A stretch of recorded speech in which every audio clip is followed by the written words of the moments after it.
បាទសួស្តីអញ្ចឹងខ្ញុំសូមនិយាយរឿងប្រទេសថៃក៏បានប្រជាជនថៃក៏បានថាខ្មែរយើងនិយាយភាសាអង់គ្លេសបានល្អដោយសារតែយើងបាន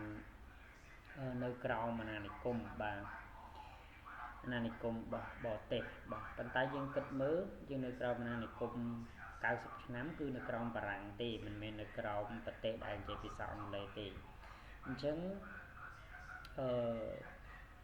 ការលើកឡើងរបស់នោះគឺវាអត់ត្រឹមត្រូវទេហើយបើសិនជាយើងថាយើងនិយាយបារាំងល្អ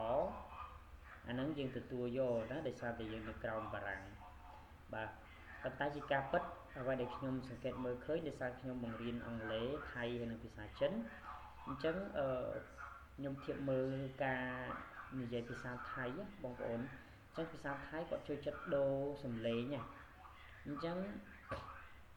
បាទនេះគាត់យកភាសាខ្មែរយើងនឹងយកទៅបដូរដូចជាអក្សររអញ្ចឹងអក្សររណាខ្ញុំនិយាយខ្មែរទៅឲ្យបងប្អូនស្រួលស្ដាប់អក្សររហ្នឹងនៅខាងចុងគឺស្មើនឹងអក្សរណហើយអញ្ចឹងគាត់ថាអាហារអញ្ចឹងយើងមិនមានរមែនទេនៅថៃគឺអាហារnàyអក្សររស្មើនឹងអក្សរណពេលដែលវានៅខាងចុងបើវានៅដើមយើងអានធម្មតាបាទ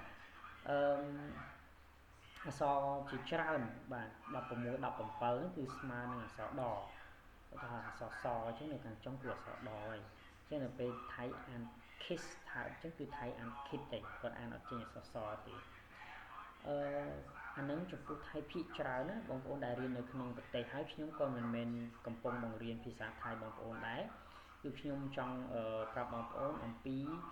ការរៀនភាសានេះខ្ញុំទាញស្ថានភាពហ្នឹងឲ្យមកជាប្រយោជន៍របស់យើងវិញគឺនៅពេលយើងរៀនអង់គ្លេសសូមកុំសរសេរខ្មែរនៅក្បែរហ្នឹងតែយើងសរសេរខ្មែរនៅក្បែរហ្នឹងវាចេញតង់ខ្មែរហើយបានន័យថាឧទាហរណ៍ dog យើងកុំសរសេរដនឹងកឬក៏ដដាក់សាអូនឹងកអីអញ្ចឹងណាយើងអានអត់ត្រូវទេដោយសារតែសំឡេងយើងវាផ្សេងណាអក្សរយើងមួយវាផ្សេងអញ្ចឹងយើងសុខចិត្តឲ្យកូនក្មេងនឹងរៀន d អហើយនឹង g d អ g dog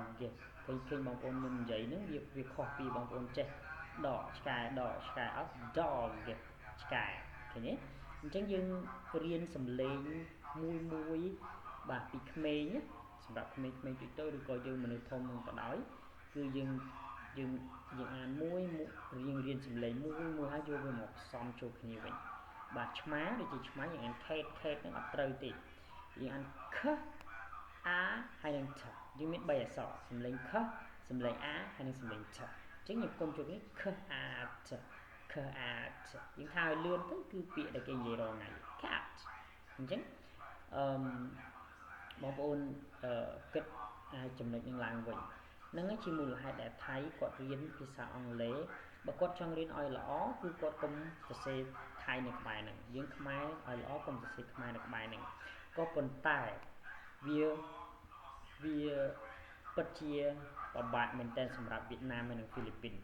ដោយសារតែគាត់អេស្ប៉ាញដែលមានអក្សរស្រដៀងនឹងអង់គ្លេសអាហ្នឹងគឺវេទនាណាស់ដោយសារតែគាត់ថាកូនសិស្សខ្ញុំអ្នកដែលចេះដែលកូនកាត់វៀតណាមគឺគាត់អាន think គិតគាត់អានចេញទេគាត់អាន think ដោយសារតែ th នៅក្នុងភាសារបស់គាត់គឺ th អញ្ចឹងគាត់អាន think ហើយគាត់អានពិបាកមែនតើក្នុងការកែមករកអាហ្នឹងវិញគឺពិបាកណាអញ្ចឹងចំពោះហ្វីលីពីនហើយនិងវៀតណាមគឺពិបាកបងប្អូនពិបាកក្នុងការរៀនអង់គ្លេសក៏ប៉ុន្តែចំពោះថៃខ្មែរគឺស្រួលណាស់កុំសរសេរខ្មែរហើយកុំសរសេរថៃនៅក្បែរកុំសរសេរថៃកុំសរសេរខ្មែរនៅឬក៏ចិនណាកុំសរសេរថៃខ្មែរចិនកុំសរសេរក្បែរហ្នឹងតែសរសេរខ្មែរហ្នឹងគឺចេញតង់ខ្មែរចេញតង់ថៃចេញតង់ចិនហើយ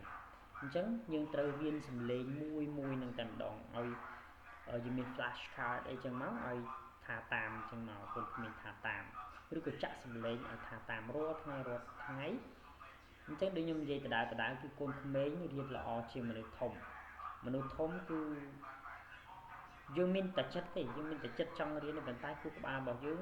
ជាពិសេសអ្នកដែលធ្លាប់រៀនបញ្ចេញសំឡេងខុសហើយឬក៏បាក់បន្តិចណាប៉ុន្តែយើង សុថាខ្ញុំនៅទទួលកូនសិស្សអញ្ចឹងចូលរៀនទេខ្ញុំនៅទទួល